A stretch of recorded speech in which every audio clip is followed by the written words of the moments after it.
BS fact. Josh Gordon is stupid and the Dolphin players just don't seem to get it. This is the BS Podcast Show. I'm your host, Brandon Fryer, a.k.a. The Fry Guys.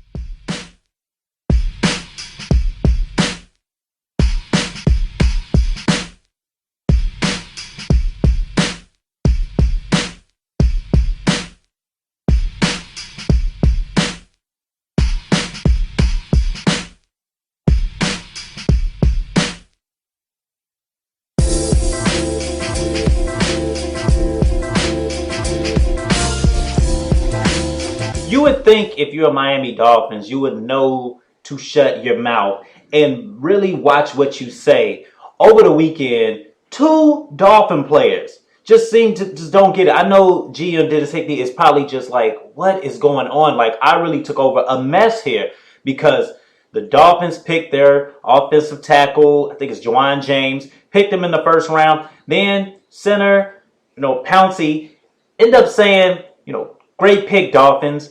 I can't wait to see the types of gifts he's going to be getting us, and put LOL, trying to be funny about it. Obviously, Pouncey was in this whole Jonathan Martin, Richard Incognito thing, and he's the only one left because he's a good player, a Pro Bowl player of that matter. And for him to say something like that, be very insensitive, like, you got to think. And he's stupid. He deserved to get cut. If I'm GM, I'm cutting him. Then after that, by the end of the weekend in the draft, Michael Sam gets picked. Of course, we're going to get into that.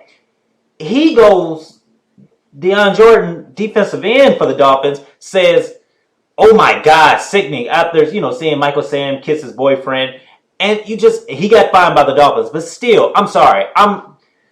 You either got to trade him or just get rid of him to send a message. Because obviously, some of the Dolphin players just don't get it. That locker room is a mess. And I feel bad for the coach because I feel like he's pretty much a lame duck coach, and he's going to get fired for the process of all this. Just the locker room is a mess, and I just don't understand it. But welcome to another edition of this BS Podcast Show. Like, of course, I'm your host, Brandon Fry, a.k.a. The Fry Guy. We got a great show for you, man. We're going to be talking about that NFL draft. We're also going to talk about some NBA playoffs. We're going to get into some local sports, Yo-ish, full of bull, play the game, all that. We got a great show for you. And got a special guest. He was from around the horn. He works for ESPN. He works for the Miami Herald as well.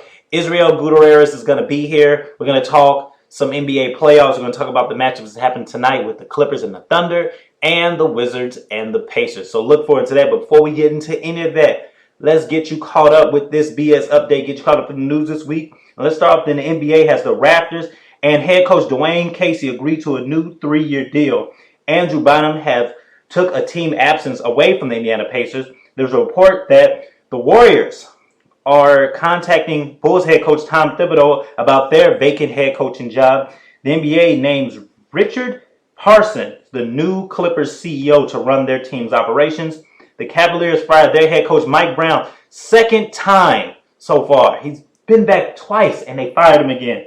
And there's also a report that Steve Kerr and the New York Knicks are working on a deal. They're getting closer. I feel like I've been reporting this for the longest. It's been like 2 months of this. In the WNBA, the Dream acquired 4-time All-Star Swim Cash from the Chicago Sky. In the NCAA, Jim Tressel is named the Youngstown State's president.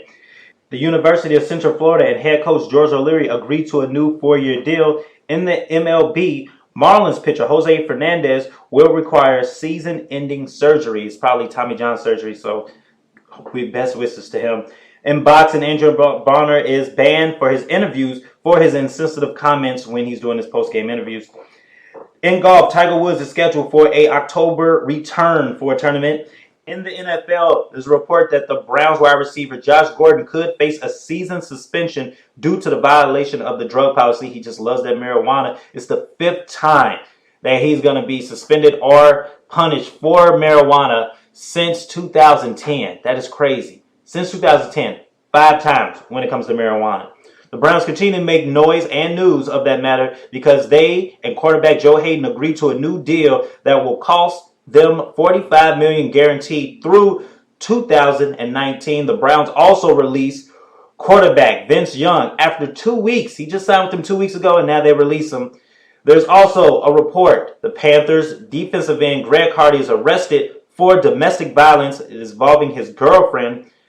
CBS and the NFL named the Thursday pregame crew, which will be head coach Bill Cowher, Deion Sanders, and James Brown. The 49ers acquire Bills wide receiver, former Bills wide receiver now, Stevie Johnson for a draft pick. And speaking of draft, the NFL draft was already underway and it just went past this week. And Jadeveon Clowney goes with the number 1 pick. Johnny Manziel goes to the Browns with the 22nd pick. Teddy Bridgewater goes for the last pick in the first round. And Michael Sam goes in the 7th round with the 249th pick to the St. Louis Rams. And let's talk about that and more in our first quarter for this NFL draft.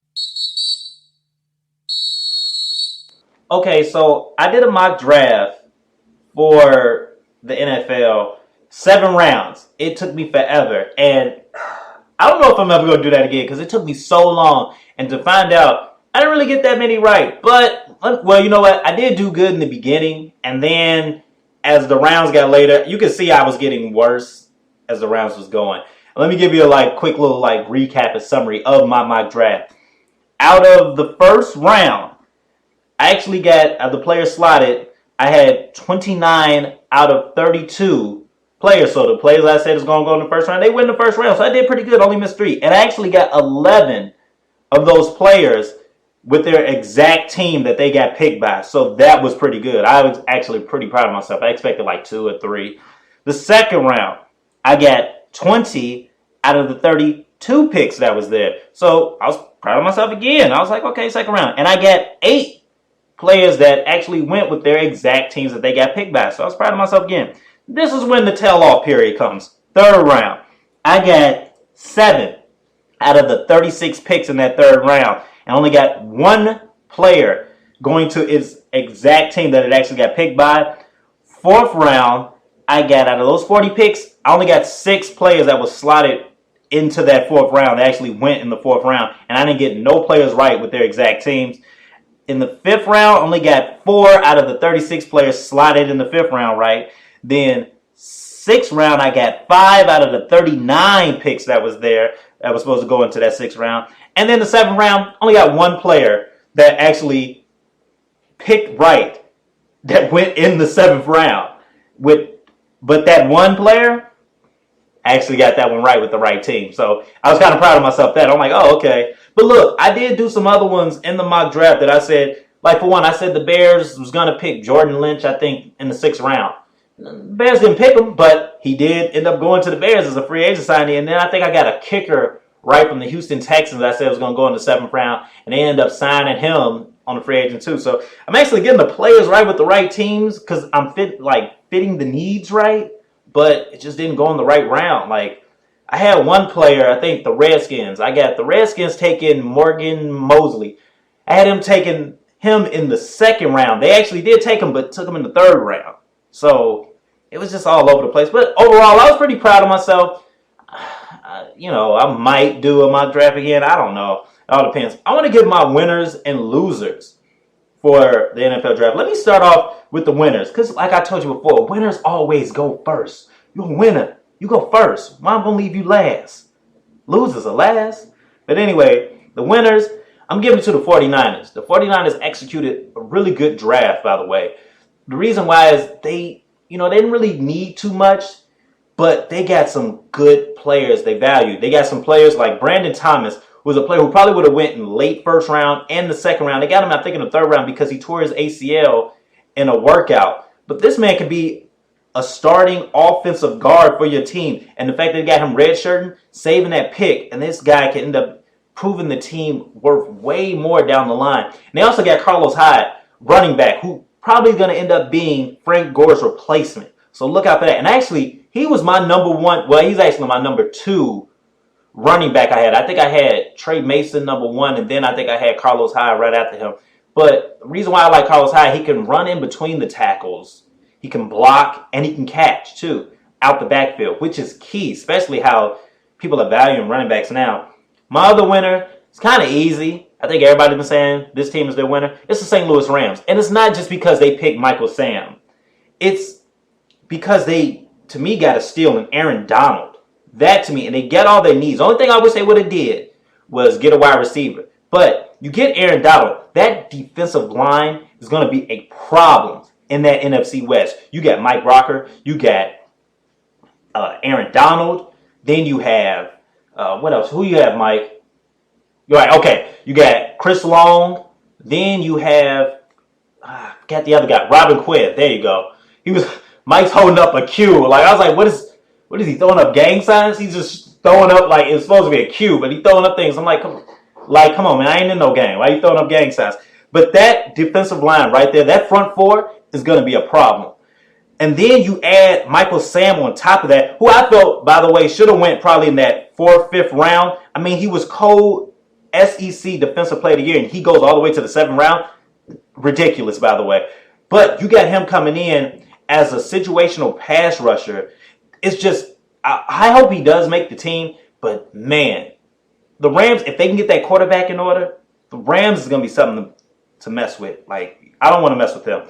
My losers. Goes to the Carolina Panthers. The reason why I like Kelvin Benjamin, he was a good pick, but I felt like he was a reach. I feel like you could have got him probably in the second round. But then the run on like wide receivers, he probably would have been gone early. But I understand get your player, but I feel like they needed probably two more receivers on top of that because Kelvin Benjamin and Greg Olsen, that's just not going to be enough for Cam Newton. He's going to need something else. Even when they had Steve Smith, I always felt they needed another receiver. So now you add an inexperienced receiver in Kelvin Benjamin. You need something else there. And they needed an offensive tackle. Jordan Gross is retired. And then you get Try Turner. Like, he's a guard. So you need more with that as well. Another loser I'm going to say is the New England Patriots. I feel like they had some needs. They could have got some players that could have helped them get over that hump and get into the Super Bowl because they're aiming for a championship. Tom Brady's window is getting smaller and smaller. And then you pick up Garoppolo. I understand he's probably your quarterback in the future, but you could have got somebody like that in the later rounds. Especially a lot of the quarterbacks were taken in the fifth round. You could have got one then. You need more needs to help you get over that hump. Maybe a wide receiver. You seeing the people that you got to chase, like the Denver Broncos, Seattle Seahawks, 49. They were getting wide receivers. Where were y'all? My steal of the draft goes to Louis Nix III and the Houston Texans picking him up in the third round. I actually wanted the Bears to get him, and we picked Ego Ferguson, which is cool. He might be a good player, so I don't want to knock Ego Ferguson. But Louis Nix was right there for us, and I understand the Bears needed a 3 technique, but they end up picking Ego Ferguson, who's kind of slotted as a nose tackle. And if you're going to get a nose tackle, I say get Louis Nix. He's more productive to me. Maybe because of his injuries and he can't play all 3 downs. Maybe that's the problem. He can't be an every down player. But to me, I feel like Louis Nix, who was supposed to be valued as a first round pick, end up going in the third round. To me, that's a steal. I want to talk about the reach of the NFL draft. And to me, that goes for the Jets taking Dexter McDougal, I think in the third round, maybe the second round. I'm not even too sure. But he wasn't even listed in people's draft boards and power rankings, and the fact that he got taken in the second or third round to me was mind-boggling because I understand the Jets do need a quarterback so to pair with D. Miller, but with that being said, you could have there was better cornerbacks out there. So to pick Dexter McDougal, even though I actually checked out this man's tape and highlight reel, he can play. He just got injured, so you don't know much about him. But to me, that was a reach. You could have got him in the later rounds, or he probably could have went undrafted, because there was a lot of good players who went undrafted, by the way, so he probably would have went undrafted. You could sign him later. But that's just my saying. My defensive rookie of the year is going to go to Jadeveon Clowney. He was the first pick of the NFL draft, and I feel like on the Houston Texans defense, which was already a good defense, he's only going to benefit from being around Brian Cushing and J.J. Watt. My offensive rookie of the year is going to go to Teddy Bridgewater, who was taken the last pick of the first round, going to the Minnesota Vikings, because the head coach Mike Zimmer said it could be a good chance that he could start for them. And if he does start, Minnesota got some weapons. They got Pro Bowl tight end. They got Greg Jennings over there. They got the other kid, Patterson. And you got AP, Adrian Peterson. I feel like it's all coming together for that offense. If Teddy Bridgewater can just manage the game, he's very accurate. That man can end up being pretty good and end up taking the offensive rookie of the year next season, or matter of fact, this season in the NFL, next quarter. Let's hit you with that local, and I want to talk about the Chicago Blackhawks real quick. Just because, tonight is I count this as their elimination game. They need to really seal this win of the Minnesota Wild. The Minnesota Wild haven't lost so far in the playoffs at home. So it's going to be tough, but I feel like, you don't know with the Wild, because the Wild, people thought like they'll be an easy out, and the Blackhawks will beat them in about 5 games. Granted, the Hawks are talented, but they kind of beat themselves and they kind of play like lackadaisical. They really need to the Stars need to step up, or someone needs to step up, and they need to take the Minnesota Wild out, because I don't want to go to a Game 7. Granted, it's going to be at the United Center, and you like, okay, I'm feeling good, but I think they need to really lock it out now, because you don't know what to expect from the Blackhawks as a team. You don't know what to expect sometimes from Corey Crawford, and you don't know what to expect from the Minnesota Wild. Even though they got certain players hurt, they got some players on their squad. People are underestimating them. And that's why I say you really need to take this team seriously, especially right now in Game 6, and you need to close them out tonight. When it comes to the Bears, overall, I think I did on my Tumblr page, the Fry Guy, bs.tumblr.com, I did a report card for all the NFL teams, and I think I gave the Bears a B. I'm not too sure. It's either a B or a B+, but they had a pretty good draft. The only thing I didn't agree with was them taking a punter, honestly. I do feel like they reached for Ego Ferguson a little bit, and they could have took Will Sutton there. Them two could have really switched, but it don't matter. You got your players. And he might end up being a good player, so I don't know, but I feel like he could have got the punter maybe as a free agent. I actually would have liked if they would have picked up a linebacker or maybe a wide receiver, but I would have liked the middle linebacker over that punter spot. Everything else, though, was good. They filled the needs. I feel like Brock Ravine is going to be a good player. I feel like Cal Fuller is going to be a good player. You got a potential out of those picks. All of them could end up being starters and making the roster, except for the quarterback, David Fales. All of them can end up being starters. Think about that. All your draft picks, they all could be starters. That just shows you also how bad that Bears defense is. It's time to go out of bounds in our halftime segment. The one thing that's the story of the day, entertainment-wise, is Solange going straight up Mortal Kombat mode on Jay-Z. Apparently, there's rumors circulating that, Jay-Z has been physically abusing Beyonce. I saw the video. I didn't even know about it. I just happened to go on Instagram one day, and I was checking out some stuff, and I kept seeing all these Jay and Solange things, and Beyonce don't know what happened in the elevator, and I'm like, what's going on? And then, someone told me, like, oh, you didn't see the video? And then I saw the video, and I was dying laughing. The part that made me laugh the most, honestly, was when Jay-Z, they looked like they was about to get off the elevator, and Beyonce already left, and the security guard left, and then it looked like Jay was about to leave, but then he was like, said something to Solange. You don't know what was said because there's no audio. He looked like he said something to Solange after, and then Solange continued to just kick him and wail on him. It was hilarious. And now you got all these reports, like Beyonce got bruises, and look at this now. I mean, later they was at the game like nothing was happening, but you can tell, I'm watching the Heat and the Nets game, and then as I'm watching it, it looked like LeBron's talking to Jay-Z, Beyonce, but he looks so uncomfortable talking to him, like he's forced to talk to Jay-Z, and act like, oh, okay, we cool. He looked like uncomfortable, like he didn't want to be too close with him. I don't want people to think I'm associated with a woman beater. But those are the rumors that circulate. You don't know. Eventually, the story is going to fully come out. But I just think watching that video was hilarious. If you haven't checked it out, go on there and just type in Solange and Jay-Z, and you will get some good laughs off that, because she is just straight up Mortal Kombat just beating them. And then, they got the whole Beyonce up there talking about with the Stevie Wonder picture, like, what fight? I don't know. I didn't see nothing.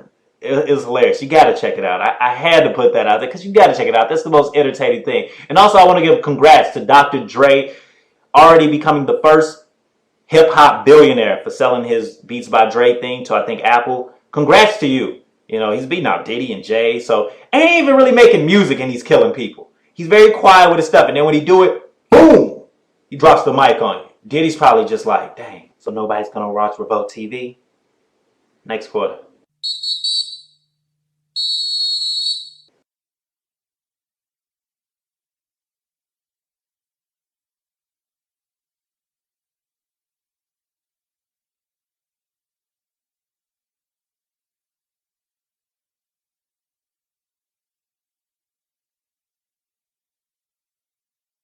The games last night between the Spurs and the Blazers and the Heats and the Nets, I feel like even though the Blazers beat the Spurs are going to take them out. And same goes for the Heat over the Nets. I feel like those series are just over. Just got to put them out. So the most interesting matchups are the ones tonight when you got the Pacers and the Wizards and the Clippers and the Thunder. For that, I got ESPN contributor. He's going around the horn sometimes, Israel Gutierrez. Let's start off with the most intriguing matchups with the Clippers and the Thunder. Do you think now, since the Clippers came back from like a 22-point deficit, do you think their confidence is at all-time high, and do you think they got this series over the Thunder? Well, there was one stretch in the fourth quarter where the Clippers scored on 18 of 19 possessions. So my guess is, yeah, that brings up their confidence. That makes them think they can kind of do whatever they want to do. But it's also the area where, Scotty Brooks was right. As much as we want to harp on the offense and their inability to get things done, when you're giving up points that easily, when you're taking the ball from underneath the basket every time, taking it from out of bounds because the team's scoring on you every time, it's going to make the offense more difficult. So you just got to make life more difficult for the Clippers and find ways to get cheap offense that way, because frankly, the way this offense runs and the way those Clippers can throw different defensive matchups at you, you're not going to be able to score at an efficient rate when you keep just walking the ball up every time. Plus, it takes out one of your biggest strengths, and that's Russell Westbrook. I mean, heck, he beat Darren Collison late in that game off the dribble from half court and was able to get all the way to the rim for what looked like a key bucket at the time. So it's definitely, again, as much as you want to harp on that offense and really be critical of Westbrook and Durant and their inability to score when they're, two of the best offensive players in the game, it's amazing what's going to happen when you don't allow, the Clippers to convert as regularly as they did. Israel is joining me via Skype here at this BS podcast show. Israel, man, is Roy Hibbert and the Pacers, are they back? Are they back on the right track? It looks like it to me. I thought it was funny. Frank Vogel said after Game 3, or leading into Game 4, that when Roy Hibbert scores, it really gets everybody else going. And it was the exact opposite of what he said before, where he said, we don't care about his scoring, we just need him to defend and rebound, and that's what he's great at, and, the scoring will come from there. So it's kind of funny that all of a sudden, he turns it around and says, hey, when Roy's scoring, we really get going because he gets everybody else excited. Yeah, I think that's a product of how bad he's been struggling. To see him score at all really gets everybody going because, they're just happy to see their big guy happy and performing well and that he can actually be back. But what have you seen out of Roy? Because, 17-9 with 2 blocks Sunday, and it felt like, it seems like every time he hits a shot that he's running down the court smiling and feeling really good about himself. I don't know if it has anything to do with Andrew Bynum being gone. I don't know if it has anything to do with anything at all other than him just being back into a rhythm offensively. But it seems like when he's playing well, everybody else in that Pacers team just plays a little bit faster even. And I know after Game 1, I just thought that team looked like they were stuck in mud. Games 2, 3, and 4, they've looked significantly quicker. They've just looked like they've been able to attack better and defensively have been moving better, and it all seems to coincide with Roy Hibbert really picking up his game. You know what time it is, man. Fourth quarter. You know what it means. It's time for your ish. You send me your questions via Twitter. That's at this BS show, and I answer them right here on this segment. Like my homie who always been tuning in with me, Jazzman2885 said, do you think Rock Nation Sports is considered one of the nation's best sporting agencies right now that they have signed more athletes? I looked at their athletes. I know they got Kevin Durant, Skylar Diggins, Robinson Cano. I looked for more because I wanted to see what else. I forgot they have Victor Cruz as well, Cesar Sabathia. They're the most relevant one. I don't think they're one of the best yet. Because right now, Rock Nation, they only made a couple of deals. Like they did that one deal for, I think, Victor Cruz. Robinson Cano had a nice one. Kevin Durant's deal is still to be determined, so we don't know about that yet, even though you expect him to get big money.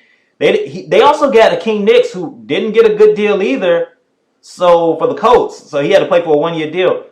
I can't call them one of the best because there's other agencies that even though their players are hurt, they get that player what they need, and that's that money. So they're the most relevant because it's Jay-Z. He's a big name. Especially he's more relevant now after getting clocked by Solange. But they're the most relevant. I wouldn't call them one of the best yet, but they're on their way. There are other ones that's better. The agent, Drew Rosenhaus from Miami, I feel like he's up there. I don't call him the best. But Jay-Z and his Rock Nation Sports, they still got a ways to go, Jazz. Next, my homie Ike Gospel said, do you think Yu Darvish deserves the no-hitter? Ike, homie, you always been sending me questions. It's like a third time sending me questions too. So I got a lot of familiar faces, by the way. But I felt bad for him. He deserved it, because he pitched well, but his team just, they couldn't catch the ball. They couldn't catch it. So He deserved it, but he didn't get it, man. That's all I got to say. My man, Far Human.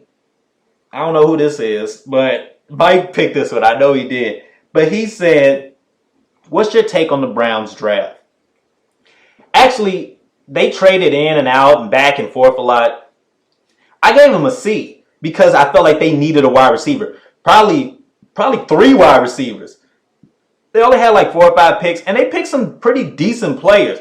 They got a cornerback who like went the 4th round. I think it's a steal because I think he was valued like probably a 2nd round pick. I actually like Johnny Manziel going to Cleveland. I feel like that was a good look. Small market teams need big names, so I like Johnny Manziel going to Cleveland. I think he's going to start too. I mean, the man had the highest selling rookie jersey out of all of them. Speaking of that, Michael Sam also had the 2nd highest over Jadeveon Clowney, the number 1 pick overall in the NFL draft. So I think that was pretty interesting. My BS play of the game goes to LeBron James. I think I only had him maybe once or twice ever, but he tied a career high in points in the playoffs with 49 points. It looked like he was so bummed too. I know he wanted to get over 50. You could tell he was disappointed. Even though he know his team won, he looked like he was disappointed. But LeBron James deserved it, and he's playing like a man on a mission. He's looking for that title, and I actually think he's going to get it. But watch out, though. If the Spurs get in the finals, watch out for them. They're very crafty. And also watch out for the Clippers, too, because the Clippers, remember, I've been saying it for the longest in the show. They're my surprise team. Look out for them. The Spurs, I think the Spurs really going to try to force their will. I think they saving all their energy until they just we just got to do enough to get to the finals. Then we just putting it all out there against the Heat. My full of bull goes to Donald Sterling. He did an interview for the first time since that whole incident with CNN, Anderson Cooper. And the thing that stood out the most to me, I'm laughing at this because me and Mike, we watched this whole interview and we was dying laughing. He said that he don't think Magic Johnson isn't a good example for minorities or black people, whatever he said, because he had HIV. And he also stated that players love him. First off, players don't love you because LeBron said one of the reasons why he didn't want to sign with the Clippers and why he was off their list was because of Donald Sterling. Okay, so let's get that clear. Another thing, players are willing to boycott if you were still the owner of the team. Okay, they was really hurt by this. Okay, a lot of players who weren't even on your team was hurt by this. The Warriors was talking about boycotting. So players don't love you. Players refuse to sign there as well. So don't feed me that. Don't feed me BS and call it sugar grits. Another thing, he said Magic Johnson isn't a good role model due to him having HIV. Yeah, he has HIV. Yeah, but you know what else he did? Just this past year, he raised $20 million in charity for minorities. He also did $4 million in scholarships for minorities. So he isn't a good example? That's not a good example enough to you? Don't pee on my leg and tell me it's raining, man. I want y'all to go on my Tumblr page. That's thefryguyBS.tumblr.com. Go on there. We got our picks of the week. I did an NFL report card for every NFL team during the draft. We got the Michael Sam reaction video on there. We also have my guy who was a guest for me last week, Mike Freeman, lead NFL writer for the Bleacher Report. He did an article on Michael Sam. Check that out as well. And we also got NFL prospects. We got the list of their theme music that they had when they walked and their name was called. So go on there and check it out on our Tumblr page. Also, hit me up on Twitter at @ThisBSShow so you can send us your questions for our segment, Your Ish. I'd like to thank everybody for tuning in, for you guys for giving me your feedback. I'd like to thank Angela Lewis, Devin Washington, Lawrence Holmes, Jay Hood, the Gang family, my homie Mike for being here, Israel for being my guest here this week. And remember, life is a game, so play hard all 4 quarters. This has been another episode of This BS Podcast Show. I'm your host, the Fry Guy, Brandon Fryer. 2 fingers in the air. Peace. I see you next week. Man, I can't get over Donald Sterling, Mike. That man's just going crazy. Don't give Magic Johnson my team. He has AIDS. He has AIDS. Don't do it. I swear to God, if you give him my team, I'm going to leave and I'm going to just inflate all the balls, let you blacks play with flattened balls. Bye-bye. I'm out of here anyway. Peace out.